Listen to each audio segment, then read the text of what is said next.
Guys, good morning and welcome back po sa aking channel. So ngayon guys ay August 9, Friday. So mag-share ako sa inyo guys ng aming setup ng ating printer, ating printing business. Yan. So lagay natin yung ating camera dito. Kasi may nagtatanong guys, paano daw namin sinabit yung aming monitor. Yan. So pakita ko sa inyo guys ano. So, yung monitor natin guys, meron siyang bracket na nakalagay. Ayan. Ayan guys. Ito. So, ano yan siya guys, naka-screw dito. Medyo alikabok na nga siya. Ano lang natin linis. Ayan. Ayan oh. So, matibay siya guys. Ayan. Tapos dito naman sa monitor niya, sa likod, ayan oh, ito yung ikakabit. Pwede dito, pwede sa kabila, ayan, sasabit, ayan. So, pwede siya dyan. Kaya nasasabit siya dito guys, ayan oh, nakascrew yan. Yan, ayan. So, may nabibili namang ganyan guys sa mga hardware. Oops. So, balik lang natin yung ating desktop.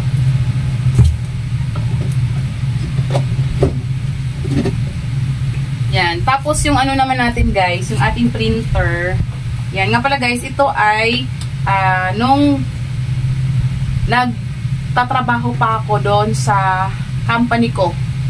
Doon sa May Ortigas. Ito ay, pag kasi nag 5 years ka guys, nagamit mo to, pwede mo siyang bilhin. So nabili ko na lang siya ng 3.5. Ang tatak nito guys ay Samsung. Yan. So sobrang tagal na nito sa akin. Kaya ngayong year ko lang siya nagamit nung March. Kasi bago lang naman tong ating printer. So, working naman siya. Yan. Tapos, yung ating printer naman, guys. Yan. Yung printer natin ay yung Brother DCPT 720W. Ito, guys, ay nasa 12,950. Yan. So, hanggang ngayon, ang dami pa rin siyang ink ko. Siguro nasa, siguro yung kita ko. Nung nagsimula ako, guys, hindi naman siya masyadong, may mga ano dito, guys, mga school. May mga nagpapaprint, nagpapaxerox, kahit hindi estudyante. May nagpapagawa ng mga pictures. Pero, March hanggang ngayon, siguro nasa 3,000 mahigit pa lang yung aking kinita. Yan, nandito naman nakaseparate. Kasi gusto naming tingnan kung magkano yung aabutin bago ubos yung mga ink, you know. Hanggang mabilis ka lang din naman makabawi dito kasi ang ink naman eh matagal siyang maubos. Yan. Tapos ito guys, binili namin to kasi nasa 600 lang naman to yung keyboard niya. Kasi yung keyboard ko dito, yung sa kasama nito ay hindi na nagpo-function yung iba niyang mga letters. Ayan. Tapos yung table naman guys, ayan oh. So nga pala, kasi dito maiksi kasi yung table, di siya masyadong malapad. Ayan. So, di kasya yung printer. Ang ginawa namin guys, dinagdagan na lang namin doon sa bandang dulo. Ayan o. Oh. Kung makikita nyo, may dagdag siya. Pakita ko sa inyo. Ayan o. Oh. Dinagdagan namin dito ng naka 3/4. Ayan. Tapos, nakahang lang yan siya dyan. Para dugtong lang dito sa table. Para mapatungan siya ba. Yan, nakahati yung patong dito sa dalawa. Ito at saka itong table. Kasi di ka siya guys, itong keyboard niya, wala siyang mapaglagyan. Kaya, yan, dinugtungan na lang namin dun sa dulo. Yan.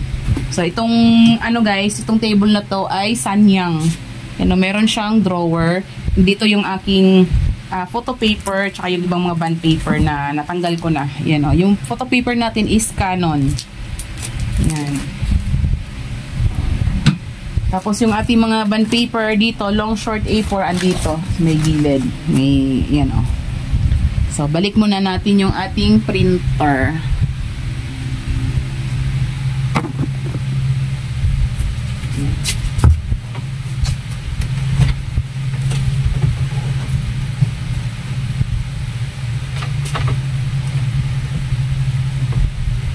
Kasi ito guys, yung ating keyboard, ayan, dyan siya oh. kasi siya kasya pag hindi siya dugtungan doon. Tapos yung ating CPU guys, dito na lang sa may gilid kasi hindi pala kasya. Kala ko kasya siya lahat. Hindi pala. So, yan yung ating keyboard, ay ating CPU. Sa may gilid, ayan o. Ito. Yan. Tapos meron din tayong extension wire na lang dito na nakakabit doon sa may saksakan. Yan.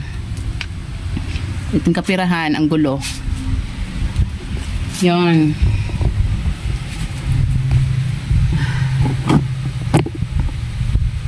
Ayan. So, ayan guys. Tapos, pinagawa na lang namin ng cover. Yan. Cover para hindi siya mabilis maalikabok. Kasi naalikabukan. Kailangan talaga may cover yung ating mga printer. Yan. So, pati yung, guys, yung mouse niya, nilalagay ko na din dun sa loob. Tsaka yung, yung keyboard niya. Yan.